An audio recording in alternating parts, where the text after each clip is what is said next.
શાસ્ત્રી અલ્પેશ કુમાર હરેશભાઈ, આનંદ પ્રત્યક્ષ પંચાંગ સહ સંપાદક રોઈટાવાળા, હાલે રાધનપુર, ગોવર્ધન ટાઉનશીપ, મસાલી રોડ, રાધનપુર.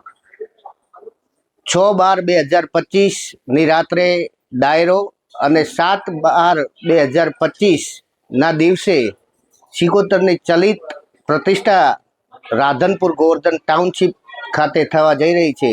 એની અંદર શોભાયાત્રા ગાયત્રી મંદિરથી વડવાળાના મંત તેમજ નામી અનામી કલાકારોની સાથે શોભાયાત્રા નીકળશે અને એ શોભાયાત્રા શીખોના ફોટા સાથે અહીંયા ગોવર્ધન ટાઉનશીપ ખાતે આવશે અને વિદ્વાન શાસ્ત્રીઓની સાક્ષીએ અને વિદ્વાન સંતો મંતોની સાક્ષીએ, નેતાઓની સાક્ષીએ આ પાવન ધરા ઉપર આ જ્યારે પ્રતિષ્ઠા થવા જઈ રહી છે ત્યારે રાધનપુર તેમજ રાધનપુર આજુબાજુની જનતાને તેમજ રબારી સમાજને અમારું એક શાસ્ત્રી તરીકે ભાવભર્યું આમંત્રણ છે. તેમજ માલજીભાઈ દેસાઈ તેમજ ખુમેશભાઈ રાયકા તરફથી પણ ખાસ નોંધ લઈ અને આમંત્રણ છે, જે સર્વે ધર્મપ્રેમી જનતાની ભોજન વ્યવસ્થા પણ રાખવામાં આવેલી છે. તો તમામ ભોજનનો લાભ લે, ભોજન અને ભજનનો લાભ લઈ અને દર્શનનો પણ લાભ લે એવી મારી નમ્ર વિનંતી છે.